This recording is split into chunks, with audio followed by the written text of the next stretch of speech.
Episode 138। Peter की रवानगी के बाद मैंने बख्शू को बुलाया तो वह हैरान होने के साथ साथ खौफजदा भी था। हुक्म साईं। बख्शू, तुम महरम खान के साथ कितने अरसे से हो? मैंने नरम लहजे में पूछा। साईं, 3-3.5 साल के करीब तो हो ही गए हैं। तुम जानू को जानते हो? बख्शू ने चौंक कर मुझे देखा। साईं, आप बेले के जान मोहम्मद डाकू की बात कर रहे हैं? हाँ, मैं उसे अच्छी तरह जानता हूं। वो किसका आदमी है? साईं, पहले तो वो अलीकोट के जमींदार रसूल बख्श के लिए छोटी मोटी चोरियां करता था, रस्सागिरी करता था और उसके लिए लड़कियां उठाता था। फिर शाहपुर के वडेरे यार मोहम्मद शाह ने उस पर हाथ रख दिया तो वो लोगों को लूटने और कत्ल करने के साथ साथ तावान के लिए अगवा भी करने लगा। उसने 2 साल में अपनी ताकत बहुत बढ़ा ली है। वडेरे यार मोहम्मद की वजह से पुलिस भी बेले का रुख नहीं करती है और अब तो वो बाकायदा पुलिस से मुकाबले पर मुलाजिम रखता है। पुलिस के इंस्पेक्टर को जितनी तनख्वाह मिलती है वो उससे दुगनी तनख्वाह की ऑफर करता है और इलाके के बहुत से नौजवान उसके गिरोह में शामिल हो गए हैं। तो वो साईं पुलिस के एसपी डीएसपी को भी मुलाजमत के लिए कह चुका है। उसने तुमसे और महरम खान से बात नहीं की थी साईं, मगर महरम खान आजाद रहकर काम करने वाला आदमी था। हमारे कई आदमी ज्यादा पैसों और माल की लालच में जानू के साथ मिल गए थे। उनमें से कई तो महरम खान के हाथों मारे गए थे। अभी भी हमारे बहुत से साथी जानू के साथ काम कर रहे हैं। तुम जानते हो कि इस वक्त रईस जानू के कब्जे में है? नहीं साईं। बख्शू उछलकर खड़ा हो गया और मुट्ठियां भींच कर बोला, जानू बहुत बड़ा और ताकतवर डाकू जरूर है, मगर उसमें इतनी जरूरत नहीं कि वो हमारे रईस की तरफ टेढ़ी आंख से भी देखे। आपको जरूर किसी ने गलत बताया है। जानू में इतनी हिम्मत नहीं है, मगर यार मोहम्मद शाह आजकल बहुत ऊंचा उड़ रहा है। उसी की शय पर जानू ने इतना बड़ा कदम उठाया है। अगर ऐसा है साईं, तो फिर लगता है कि जानू की जिंदगी के दिन पूरे हो गए हैं। यार मोहम्मद शाह पुलिस के बलबूते पर अकड़ता है, मगर पुलिस 24 घंटे तो जानू की हिफाजत नहीं कर सकती ना वो लोग यार मोहम्मद शाह की हिफाजत कर सकते हैं। जानू तुम्हें जानता है? अच्छी तरह से साईं।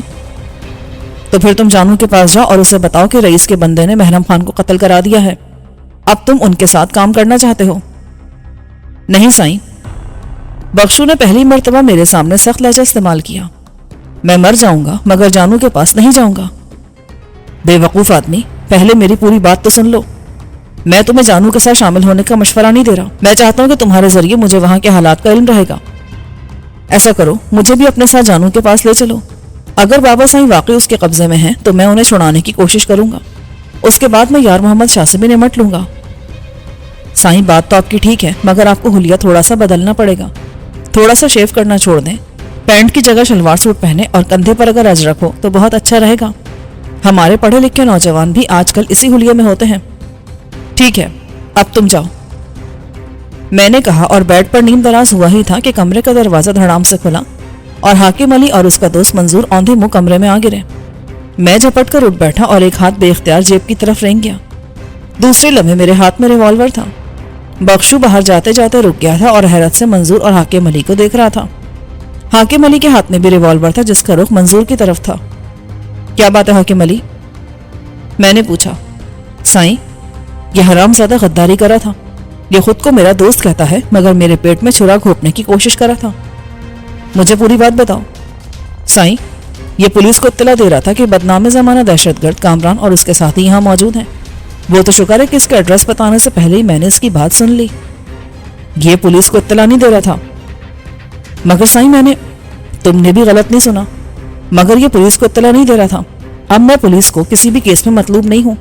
फिर मैं अचानक उठा और मंजूर के लंबे लंबे बाल अपनी मुट्ठी में जकड़कर उसे खड़ा कर दिया। बताओ, तुम किसे इत्तला दे रहे थे? और हाँ, झूठ मत बोलना, हमारे पास वक्त नहीं है। मैं तुम्हें सिर्फ 10 मिनट दे रहा हूँ। अगर इसमें तुमने सच बोल दिया तो ठीक है, वरना शेख साहब को यहाँ तुम लोगों के ढांचे मिलेंगे। तो क्या तुम मेरे साथियों को भी मार दोगे? दूसरे मुलाजमिन का क्या कसूर है जो वो बेचारे मारे जाएंगे? तुम लोगों से मुराद तुम्हारी बीवी और बच्चे हैं। 1 मिनट गुजर चुका है। तुम 10 मिनट की मोहलत में कुछ इजाफा नहीं कर सकते क्या? मंजूर ने लिजारत से पूछा। हाकिम अली ने आगे बढ़कर उसके मुंह पर जन्नाटेदार थप्पड़ रसीद किया। उल्लू के पट्टे, तू हमें इतना बेवकूफ समझता है कि हम तुझे आधे घंटे की मोहलत दे दें ताकि तेरे हमदर्द तेरी मदद को पहुंच जाएं। 4 मिनट गुजर चुके हैं हाकिम अली। पीटर को बुलाओ, मैंने बख्शू से कहा। बमुश्किल 1 मिनट में बख्शू पीटर को ले आया। मंजूर की हालत देखकर पीटर की आंखों में भी हैरानी थी। हैरान बाद में होना, पहले ये बताओ कि तुम इस शख्स को जानते हो? नहीं, मैंने इसे पहली दफा देखा है। फिर पीटर कुछ याद करके चौंका। मैंने ड्राइंग रूम में अबूधाबी के एक शेख हसन बिन अम्माद की तस्वीर देखी है। शेख हसन और यार मोहम्मद शाह के गहरे ताल्लुकात हैं। इन दोनों के शौक मुश्तरक हैं, शराब और शबाब के रस्सियां हैं। फिर ये दोनों एक साथ मिलकर कोई बिजनेस भी कर रहे हैं। ये तो शायद शेख का मुलाजिम है। उसने मंजूर की तरफ इशारा किया। अब सिर्फ 2 मिनट रह गए मंजूर। 2 मिनट गुजरने के बाद मैं 10 से उल्टी गिनती गिनूंगा। उसके बाद तुम्हारी खोपड़ी के एन बीच में सुराख कर दूंगा। यूं भी मैंने अरसे से अपने निशाने की आजमाइश नहीं की। गोली आंखों के दरमियान ऐसी जगह लगे कि दोनों तरफ से फासला बिल्कुल बराबर हो। अब सिर्फ 30 सेकंड रह गए हैं। उसके बाद मैं गिनती शुरू कर दूंगा। 10, 9, 8, 7, 6, 5, 4। सुनो, मंजूर वहशत ज़्यादा अंदाज में बोला। मैं सिर्फ इतना जानता हूं कि शेख हसन और यार मोहम्मद शाह की दोस्ती है। अभी तुमने फोन किसे किया था? 3। अभी मैंने यार मोहम्मद शाह को फोन किया था। शेख हसन और यार मोहम्मद शाह एक दफा बातों के दरमियान कहने लगे थे कि अगर ये कामरान हमारे हाथ लग जाए तो हमारे सब मसाइल हल हो जाएंगे। मैंने यूं ही मजाक में यार मोहम्मद शाह से कहा था कि साईं, अगर कामरान को मैंने पकड़कर आपके हवाले किया तो आप मुझे क्या इनाम दोगे? शेख हसन उर्दू नहीं समझता था। जब यार मोहम्मद शाह ने उसे इंग्लिश में ये बात बताई तो वो भी हंसने लगा। अगर तुमने कामरान को पकड़कर हमारे हवाले कर दिया तो मैं तुम्हें 10 लाख रुपए नकद दूंगा। शेख ने हंसते हुए कहा, सर, क्या उसे जिंदा पकड़ना शर्त है? मैंने संजीदगी से पूछा। इसी बात के तो तुम्हें 10 लाख दूंगा, और हाँ, गुलाम वाली 50 एकड़ जमीन मेरी तरफ से। यार मोहम्मद शाह मुस्कुरा कर बोला। मैं जानता था कि गुलाम मोहम्मद की वो जमीन हथियाने के लिए यार मोहम्मद शाह ने कैसे कैसे हथकंडे आजमाए हैं। अब वो उसी जमीन को मेरे हवाले करने का वादा भी शायद इसीलिए कर रहा था कि ये काम नामुमकिन है। ऐसे काम के लिए तो कोई भी बड़े बड़े इनाम का दावा कर सकता है। मैंने तुमसे मकाला पढ़ने को नहीं कहा था।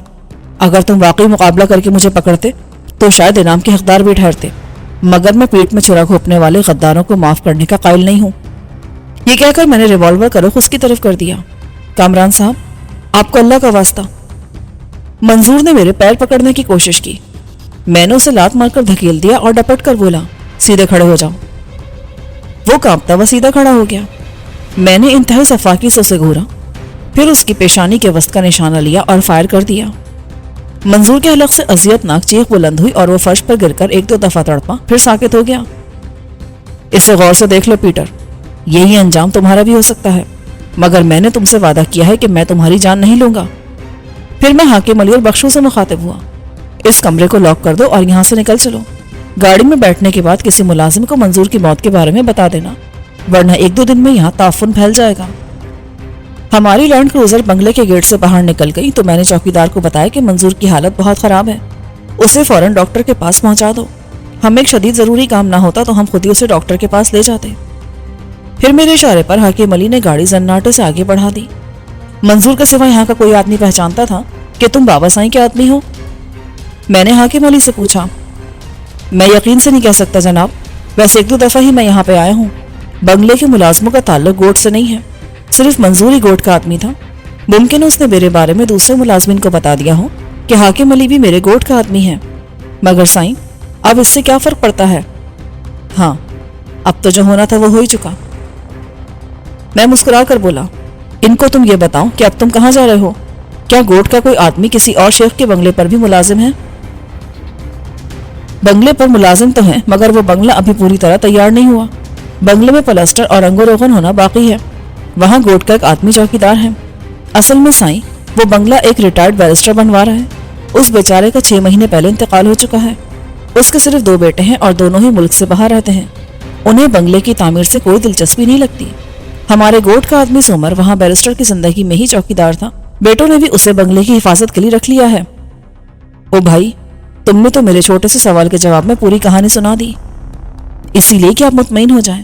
वैसे वो जगह हमारे लिए इस वक्त बेहतरीन पनाहगाह साबित हो सकती है, मगर अब मैं कोई रिस्क नहीं लूंगा।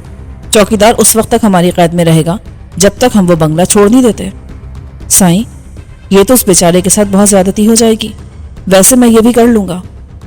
उसके साथ कोई ज्यादती नहीं होगी हाकिम अली। उसके आराम का हर तरह से ख्याल रखा जाएगा। बस उसे बाहर आने जाने और किसी से मिलने पर पाबंदी होगी। اس کے بعد حاکم علی کچھ نہ بولا اور خاموشی سے ونڈو اسکرین پر نظریں جمائے ڈرائیونگ کرتا رہا۔ میں نے اس بات کا بھی خیال رکھا تھا کہ ہمارا تعاقب نہ کیا جائے۔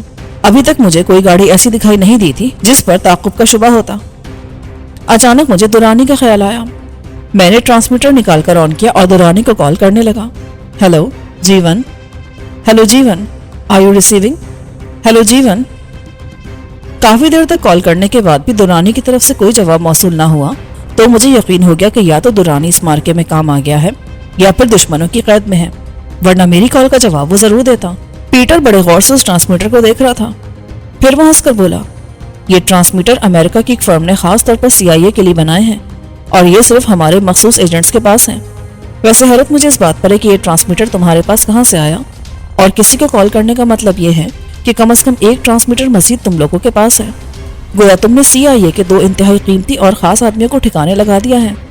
کبھی کبھی میں سوچتا ہوں کہ امریکن CIA نے اب تک تمہیں اپنے ساتھ کام کرنے کی آفر کیوں نہیں کی۔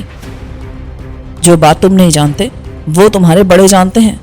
وہ جانتے ہیں کہ وہ مجھے کسی قیمت پر بھی نہیں خرید سکیں گے۔ پیٹر طنزیہ انداز میں ہنسا۔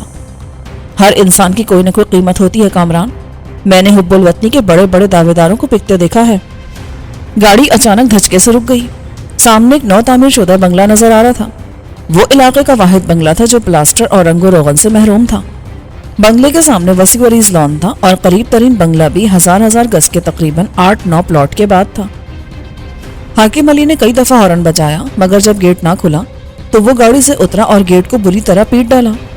تھوڑی دیر گزرنے کے بعد گیٹ کھلا اور مجھے بنگلے کے چوکیدار کی شکل نظر آئی۔ ادا حاکم علی، خیر تو ہے نا؟ چوکیدار یہ کہہ کر اس سے بغلگیر ہو گیا۔ ہاں بابا خیر ہے، مگر میں اتنی دیر تک ہارن بجاتا رہا، پھر دروازہ پیٹتا رہا، کیا تم سو رہے تھے؟ ادا، ہارن کی آواز پر تو میں نے دھیان نہیں دیا، اس بنگلے پر گاڑی والا تو کوئی آتا ہی نہیں۔ خیر اندر آؤ، میرا خیال ہے کہ تمہارے ساتھ مہمان بھی موجود ہیں۔ یہ کہہ کر سومر اندر گیا اور اس نے مین گیٹ پورا کھول دیا۔ سومر نے ہمارا پرتپا خیر مقدم کیا۔ میں نے حاکم علی کو منع کر دیا کہ وہ سومر کو بابا سائیں کے بارے میں کچھ نہ بتائے۔ سومر البتہ مجھے بڑے غور سے دیکھ رہا تھا، پھر وہ آہستہ سے بولا، سائیں آپ ناصر سائیں کے دوست ہیں نا؟ میں نے آپ کو ایک دفعہ ناصر سائیں کے ساتھ گوٹھ میں دیکھا تھا۔ سومر خان اس بات پر انتہائی شرمندہ تھا کہ اس کے پاس ایک چارپائی اور چند برتنوں کے علاوہ کچھ بھی نہ تھا۔ سائیں یہاں آس پاس کوئی بنگلہ نہیں ہے، نہ ہی میری کسی سے واقفیت ہے، ورنہ میں 1-2 بستر تو لے ہی آتا۔ ہم یہاں آرام کرنے نہیں آئے ہیں، فرش پر بھی گزارا کر لیں گے۔ حاکم علی تم بنگلے پر جاؤ اور وہاں کی صورتحال معلوم کرو، مگر گاڑی کو گھر سے دور چھوڑ دینا۔ اگر خطرے کی بات ہو تو یہ ظاہر کرنا کہ تم سیدھے گوٹھ سے آ رہے ہو اور واپسی پر محتاط رہنا، ممکن ہے کہ تمہارا تعاقب کیا جائے۔ سائیں میں بخشو کو ساتھ لے جاؤں؟ نہیں، بخشو میرے ساتھ رہے گا۔ تمہیں اکیلے جاتے ہوئے کا ڈر لگ رہا ہے؟ یہ بات نہیں ہے سائیں، خطرے کی صورت میں اگر میں وہاں پھنس بھی جاؤں گا تو بخشو آپ کو اطلاع دے سکتا ہے۔ اول تو وہاں سے کوئی خطرہ ہوگا نہیں کہ تمہارے پھنسنے کی نوبت آئے، اور اگر خطرہ ہوا بھی تو بخشو اس سے کیسے بچے گا کہ مجھے اطلاع دے سکے؟ اب دیر مت کرو، مجھے ان لوگوں کی طرف سے بہت پریشانی ہے۔ واپسی میں ضرورت کی کچھ چیزیں بھی لیتے آنا اور تیمور سے کہنا کہ گلوریا کو بھی کسی پرائیویٹ ہاسپٹل میں لے جائے، وہاں اس کے زخموں کا علاج زیادہ بہتر طریقے سے ہو جائے گا۔ حاکم کے جانے کے بعد سومر خان نے مجھ سے کہا، سائیں آپ آرام کرو، میں آپ کے لیے چائے بنا کر لاتا ہوں۔ میں نے بخشو کو اس کے ساتھ جانے کا اشارہ کیا۔ وہ دونوں چلے گئے تو پیٹر نے مجھ سے کہا، کیا گلوریا بہت زخمی ہے؟ معمولی سے زخم ہے، اگر وہ زیادہ زخمی ہوتی تو میں یوں آرام سے نہ بیٹھا ہوتا۔ پھر میں چونک کر بولا، مگر حاکم علی تو مجھ سے اردو میں بات کر رہا تھا، پھر تمہیں کیسے معلوم ہے کہ گلوریا زخمی ہے؟ میں خوب اچھی طرح سمجھ لیتا ہوں مگر بول نہیں سکتا۔ میرا مطلب ہے کہ تم لوگوں کی طرح نہیں بول سکتا، ورنہ ہمارے ادارے میں تو ایسے لوگ موجود ہیں جو بالکل اہل زبان کی طرح اردو بولتے ہیں۔ مثلاً گلوریا کو ہی لے لو، وہ جب اردو بولتی ہے تو لگتا ہی نہیں ہے کہ اس کی مادری زبان اردو نہیں ہے۔ کیا گلوریا اردو بولتی ہے؟ میں بری طرح چونک اٹھا۔ تو کیا یہ بات تم نہیں جانتے؟ پیٹر نے حیرت اور بے یقینی سے مجھے دیکھا۔ میں فوراً ہی سنبھل گیا۔ میں نہیں چاہتا تھا کہ پیٹر کو گلوریا کے بارے میں میری اس لا علمی کا احساس ہو۔ اسے تم اردو کہتے ہو؟ میں نے فوراً بات بنائی، اردو کوئی معمولی زبان نہیں ہے مائی ڈیئر پیٹر، اس میں بے شمار محاورے تو ایسے ہیں کہ مجھے بھی نہیں آتے۔ انگلش میں تو چند گنے چنے الفاظ ہیں، تم لوگ انہی سے کام چلا لیتے ہو۔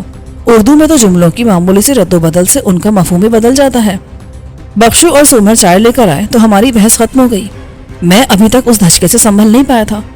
گلوریا نے اتنی اہم بات مجھ سے کیوں چھپائی تھی؟ کیا اسے اب بھی مجھ پر اعتبار نہیں تھا یا اس کی ہمدردیاں اب تک اپنے سابق آقاؤں کے ساتھ تھیں؟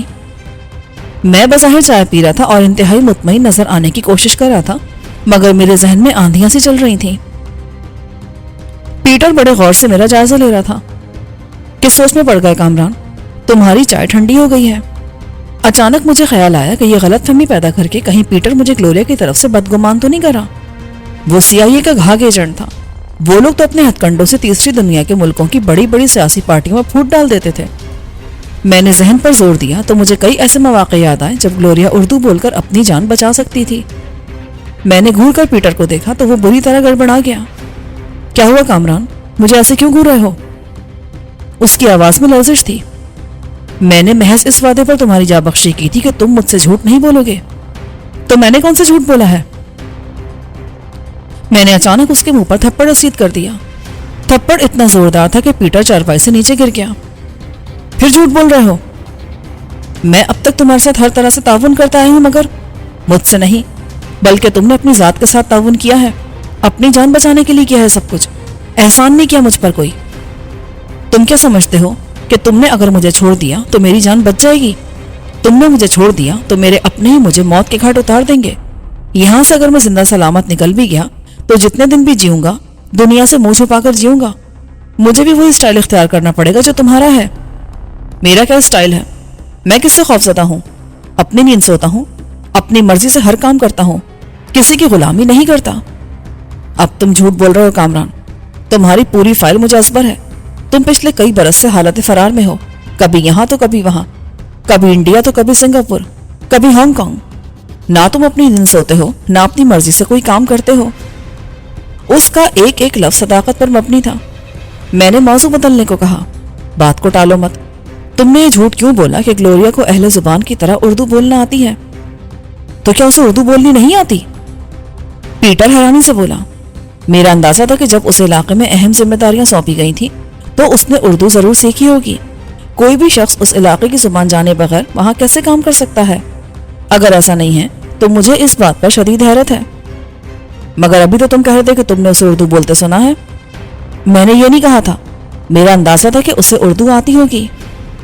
اسی وقت حاکم علی لوٹ آیا۔ وہ بہت تھکا تھکا سا لگ رہا تھا، چہرے پر مایوسی کا غبار تھا اور دیکھنے میں برسوں کا مریض لگ رہا تھا۔ اس کی یہ حالت دیکھ کر میرا دل انجانے خدشات سے لرز اٹھا۔ میں اس سے کچھ پوچھتے ہوئے گھبرا رہا تھا کہ کہیں وہ کوئی ایسی ویسی خبر نہ سنا دے۔ وہ خاموشی سے سر جھکا کر چارپائی پر بیٹھ گیا۔ ماحول پر ایک ناگوار سکوت طاری تھا۔ ہر شخص کی نظریں حاکم علی پر جمی ہوئی تھی۔ ہر شخص اس کے بولنے کا منتظر تھا۔